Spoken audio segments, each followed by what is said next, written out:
Katika ulimwengu wa sekta rasmi, ni ngumu sana kwa watu kuweza kukuamini wewe kwa kupitia kauli zako au maneno yako tu. Lazima uwe na maandiko. Nikiwa na maana kwamba sekta rasmi kunakuwa na mifumo ambayo inaendesha pengine hizo taasisi na mashirika mbalimbali. Maana ni kwamba pasipokuwa na maandiko rasmi inaweza kukuia vigumu sana kwa wewe kuweza kufanikisha malengo yako au mambo yako ambayo umejipangia.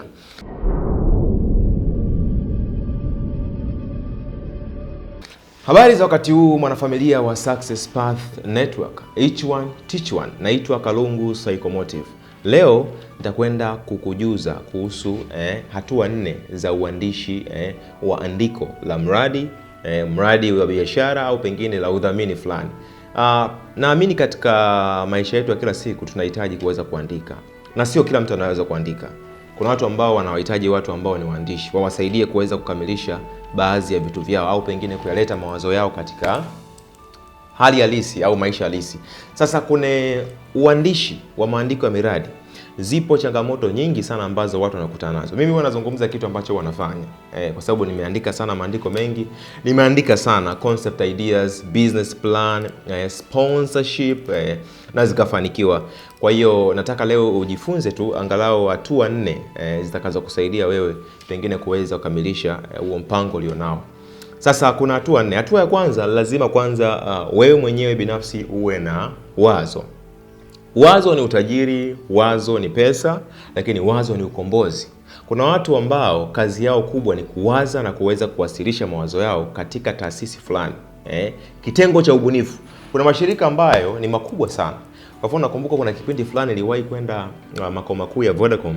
Nilienda pale kwa ajili ya kuwafundisha, ilikuwa ni kuwafundisha kuhusu masuala fulani ya afya akili.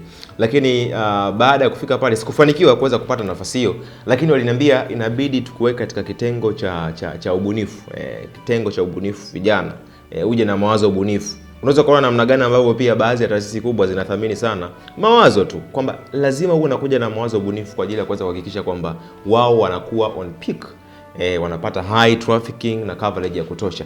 Sasa kuna andiko la miradi, maana yake kitu cha kwanza huwa ni wazo. Wazo lina dhamana kubwa sana. Pasipo wazo maana yake hakuna sababu ya kuandika mradi wowote. Kwa hiyo hata wewe pia unaweza kuwa unawaza kitu fulani. Pengine una biashara, pengine labda unaweza kuwa labda unatamani kudhaminiwa kwenye kitu fulani, au pengine labda unataka kuandika tu kitu fulani. Mimi naandika pia CV za watu. Nimeandika CV nyingi sana za watu na ambao wamepata kazi.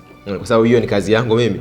Lakini pia nimeandika concept idea. Unajua kuna andiko la mradi tutaona kwa baadaye kubwa na la kawaida. Kuna ambalo ni very very very professional ambalo linakuwa ni refu sana, lakini kuna concept note ambalo linaweza lika chukua pengine hata page tu moja mtu akaelewa kwamba unataka ufanye nini.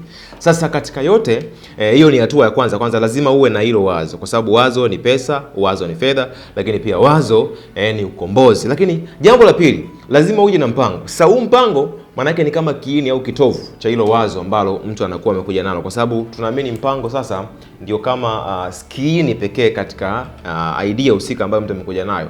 Maana yake wewe unaweza kaamua pengine hilo wazo lako liwe katika mlengo wa biashara au liwe katika mlengo wa kijamii, kwa sababu kuna watu wengine, au mlengo wa kiimani, kidini, kwa sababu kila mtu huwa anakuja na wazo fulani kulingana na changamoto ambayo ipo katika maeneo husika aliyopo, au pengine eneo ambalo anahisi akifanya hivyo inaweza likasaidia pengine kutatuliwa changamoto katika eneo husika. Sasa hata wewe pia inabidi uelewe kwamba katika hatua ya pili ni lazima uweze kujua mpango wako hasa ni upi, kwa sababu mpango wa mradi wowote ni kuweza pengine kuokoa, ni kuweza pengine kutengeneza, ni kuweza pengine kuboresha na kubadilisha. Sasa mpango wako hasa ni upi katika milengo hii miwili, kijamii na kibiashara, au pengine katika upande pia wa kiimani? Nini ambacho unalenga zaidi huo mradi au hilo wazo lako? Lakini hatua ya tatu ni muundo au mtindo. Sasa watu wengi wanashindwa kuelewa hapa. Kuna miradi ya aina nyingi, na pengine labda niseme wazi kwamba kuna miradi ya Kiswahili na miradi ya Kiingereza. Japokuwa miradi ya Kiswahili inapata nafasi kitaifa, kwamba katika maeneo fulani kuna watu ambao binafsi usipoandikia miradi ya Kiswahili au kwa lugha adhimu ya Kiswahili ni ngumu sana kuweza kusaidia, kwa sababu ni itifaki kitaifa. Sasa kuna miradi mingine ambayo ni mikubwa kweli kweli, huwa inahitaji lugha ya kigeni. Kiingereza. Na hapa ndipo changamoto kubwa ilipo, kwa sababu watu wengi hawafahamu Kiingereza na ni ngumu kuweza kutengeneza au kuandika andiko la mradi wa Kiingereza. Mimi nimeandika miradi, kuna muda unaweza kaandika kwa kutumia pengine hata siku 10, siku ngapi kuandika tu, ku draft idea ya mtu. Yaani mtu anakaa na wewe anazungumza na wewe, alafu mwisho wa siku unaandika au pengine unamsaidia kuandika. Kwa hiyo hata wewe pia inabidi ufahamu kwamba kuna miradi ambayo katika muundo wake inaweza ikawa pengine ni mirefu sana au mifupi, au katika mtindo wake inaweza kawa pengine ni mtindo wa lugha ya kigeni au mtindo wa lugha ya Kiswahili. Kwa lazima pia uweze kufahamu hii hatua ya tatu, kwamba unataka uandike mradi katika mtindo gani. Unalenga kutatua changamoto katika engo zipi, au katika ngazi zipi ya kitaifa, basi tumia Kiswahili. Na ndio maana kuna baadhi ya taasisi pia wao huwa waruhusu pengine andiko ambalo limeandikwa kwa kutaipiwa na PC. Wanataka mwandiko kabisa ule halisi. Kwa unaweza kuona namna gani ambavyo vinavyokuwa. Lakini pia kitu kingine cha msingi zaidi ni andiko lenyewe la mradi. Sasa andiko la mradi bwana huwa lina pande kama au lina maeneo kama 12 hivi. Ila nitataja machache tu ili uweze kufahamu. Kuna andiko la mradi bwana, ndio penyewe hapa. Lazima kuwe na kichwa cha mradi, title of the project. Umeona? Kama ni sponsorship lazima iwepo. Nakumbuka niliwahi kuandika andiko la mradi fupi sana. Hii ilikuwa ni kama concept idea ya peji kama 3. Hata Umoja wa Mataifa pia niliwahi kuandika concept idea ya peji kama 3 kwa ajili ya kuomba tu udhamini katika event fulani, kwa sababu kuna miradi mingine ambayo inakuwa ni endelevu na miradi ya muda mfupi. Ukiandika andiko la mradi la muda mfupi, kuna uwezekano mdogo sana wewe kuweza kupata pengine msaada mkubwa sana, ila ukiandika andiko la muda mrefu, pengine miaka 3, miezi kadhaa, unaweza ukapata msaada wa kutosha zaidi. Lakini inahitaji muda pia, lakini pia inahitaji utayari wako vile vile.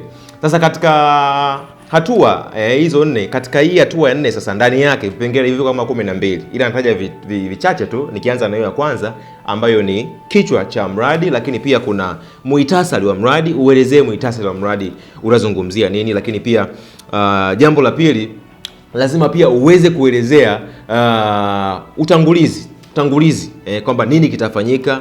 Lakini pia ndani ya hiyo andiko la mradi lazima lionyeshe sasa faida na hasara, kwamba unayemwandikia yeye atafaidika na nini. Na ni vizuri zaidi kama endapo utakuwa unaangalia uhalisia wa kile ambacho kinaandikwa. Usitunge tu vitu, maana kuna watu ambao huwa wanatunga vitu. Shaka kuandikia taasisi fulani hivi ambayo wao baada ya kuwapelekea andiko la mradi wakasema sasa mbona hiki kiasi kama ni kidogo, mbona kama hivi iko hivi. Kwa wao wenyewe walifanya waliadjust wao wenyewe. Kwa kuna wakati mwingine lazima uende na uhalisia kulingana na uhitaji wa kile ambacho unataka kukikamilisha au kukitimiza. Lakini pia kwenye kipengele kingine lazima pia uangalie utekelezaji wake utakuwaje. Utatumia pengine watu wangapi, utakuwa na timu ya watu wangapi, lakini pia utafanya vipi. Nikiwa na maana pia labda pengine kuweza kuwapata hao wahusika, wahisani mbalimbali, wadau mbalimbali, utawapata kwa namna gani? Na je, wewe binafsi utatumia nguvu kiasi gani kuweza kulifikisha hili katika sehemu sahihi? Kwa kuna vitu vingi sana vya kuzingatia hapo. Lakini pia sasa kuna kipengele kingine ambacho huwa ni muhimu sana, na hiki kipengele huwa ni kipengele cha kufanya tathmini pamoja na uwezekano, kwamba huu mradi ambao nataka niuanzishe unaweza ukafanikiwa kiasi gani. Watu wengi wanapenda kuona mafanikio, lakini wanasahau kwamba katika mafanikio ili ufanikiwe vizuri, basi lazima uwe umepitia vikwazo vingi, kwa sababu hata maana ya kufanikiwa inakuwepo, kuliko unakuwa umefanikiwa alafu hakuna vikwazo vyovyote, no memories, no scars, it's meaningless.